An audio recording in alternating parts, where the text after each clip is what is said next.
Lesson number 13, scalar product of two vectors.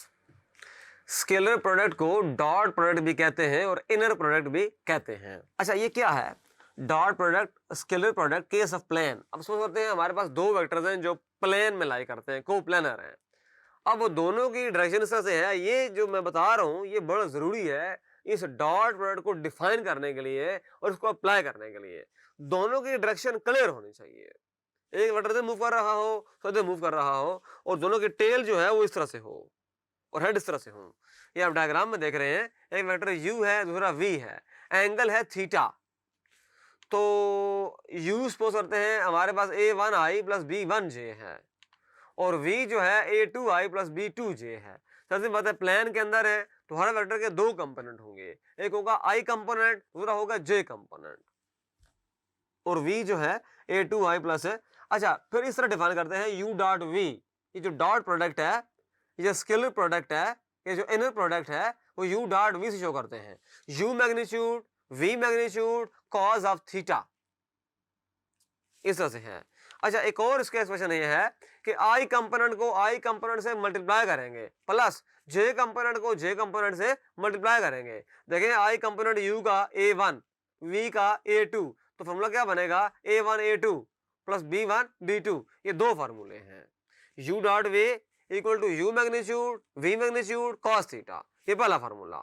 दूसरा है u dot v a1 a2 plus b1 b2, ये दोनों फार्मूले हैं। अच्छा, u और v जो है आप देख रहे हैं कि ये वेक्टर u और v दोनों दरम्यान में एंगल जो है थीटा है। तो ये हमारे पास u magnitude v magnitude cos theta equal to a1 a2 plus b1 b2, ये 1 और 2 को यूज करके हमारे पास आंसर आया। अच्छा, cos थीटा हो जाएगा a1 a2 plus b1 b2 over u magnitude v magnitude हो जाएगा। अच्छा, अब स्पेस का केस आ गया। स्पेस में आप समझते हैं तीन होते हैं components, i component, j component, k component. तो ये देखें u वेक्टर है, वो v वेक्टर है। अब ये दोनों स्पेस में लाई कर रहे हैं, तो u के जो कोऑर्डिनेट्स होंगे, u के जो वेक्टर होगा वो होगा a1i plus b1j plus c1k। v जो होगा a2i plus b2j plus c2k होना चाहिए। यहाँ c1 नहीं होना चाहिए, यहाँ क्या होना चाहिए c2 होना चाहिए। ये एरर है, मिस्टेक है राइटिंग की, यहाँ पर c2 होना चाहिए। तो u को हम यूं तरह से भी लिख सकते हैं a1 b1 c1, v जो है a2 b2 c2। तो u डॉट v वही फॉर्मूला है, u magnitude v magnitude cos theta. अच्छा, नेक्स्ट क्या है, u डॉट v होगा i कंपोनेंट को i कंपोनेंट से मल्टीप्लाई करेंगे, j कंपोनेंट मल्टीप्लाई होगा j कंपोनेंट से, और जो k कंपोनेंट होगा वो k कंपोनेंट से मल्टीप्लाई होगा। आपके सामने है a1 a2 plus b1 b2 plus c1 c2। अच्छा, u मैग्नीट्यूड दोनों कंबाइन करेंगे तो u magnitude v magnitude cos theta equal to a1 a2 plus b1 b2 plus c1 c2। देखिए जरा 1 और 2 में लेफ्ट हैंड साइड सेम है, तो राइट हैंड साइड भी क्या होंगी, सेम होंगी, इक्वल होंगी। तो यहां पर ये किया, और cos क्या आ जाएगा a1 a2 plus b1 b2 plus c1 c2 over u magnitude v magnitude.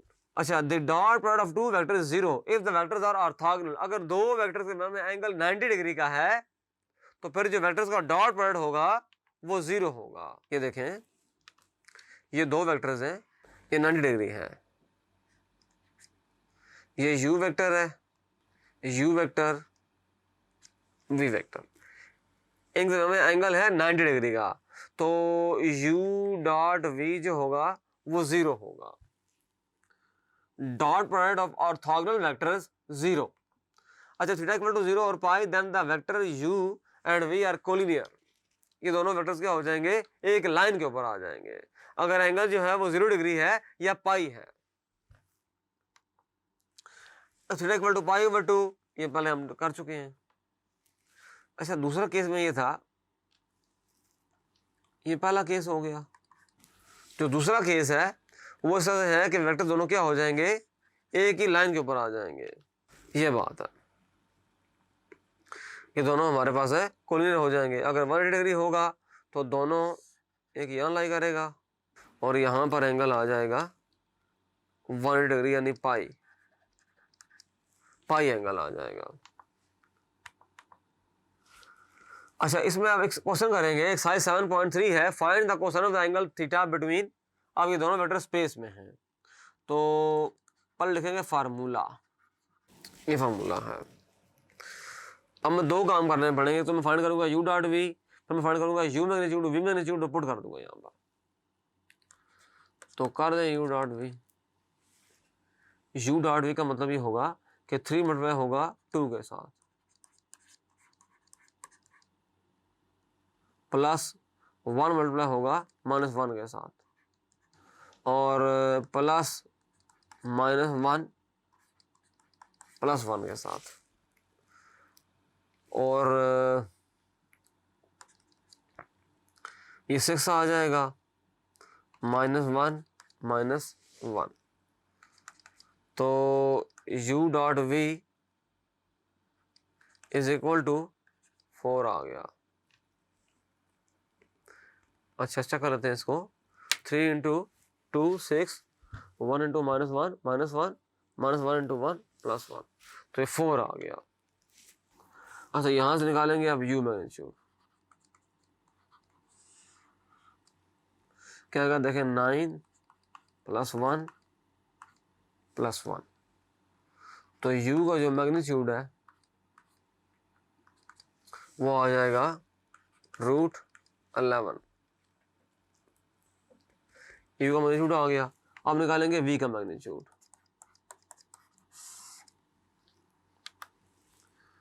v का मैग्नीट्यूड है 2 स्क्वायर, ये देखें v का मैग्नीट्यूड है 1 का स्क्वायर। अच्छा, v मैग्नीट्यूड तो क्या आएगा, v मैग्नीट्यूड 4 + 1 + 1 √6। अच्छा करना जरूरी है, गलत तो नहीं कर रहे हम। 2 का स्क्वायर -1 का स्क्वायर +1 का स्क्वायर, 4 + 1 + 1 √6 आ गया। सो cos theta a1 a2, cos theta ये है तो u डॉट v के जब पुट करेंगे 4, सो u डॉट v 4 आ गया। अच्छा, u मैग्नीट्यूड है √11। उसके बाद देखें v मैग्नीट्यूड क्या है, √6। अच्छा, इसका आंसर आ गया cos थीटा। अच्छा, इसके साथ है cos थीटा आ जाएगा। अच्छा जी, तो दिस इम्प्लाइज cos थीटा, तो फॉर्मूला पुट कर दें, cos theta is equal to u magnitude, अच्छा √66 इंटू cos थीटा, यहाँ 4 आता है लेफ्ट साइड पे, 4/cos थीटा। अच्छा, इस तरह से है कि ये आ जाएगा, ये इसका आंसर है। अच्छा करते हैं, कोई एरर तो नहीं हुआ, देखें ज़रा, u = 3i + j - k है, ठीक हो गया, और v = 2i - j + k है, तो 3 इंटू 2 करेंगे 6 आ जाएगा, 1 इंटू -1 करेंगे -1 आ जाएगा, -k उसके साथ 1 कोफिशिएंट है तो -1 इंटू +1, ये हमारे पास -1 आ जाएगा, से 4 आ गया। u का लिया मैग्नीट्यूड 3 स्क्वायर + 1 स्क्वायर + 1 स्क्वायर, तो वो तो 9 आ गया और 1 आ गया। अच्छा, इसका लेंगे स्क्वायर तो 2 स्क्वायर 4 + 2 आ जाएगा। तो इस लेसन में हमने डॉट प्रोडक्ट को कैलकुलेट करना सीखा। Thank you.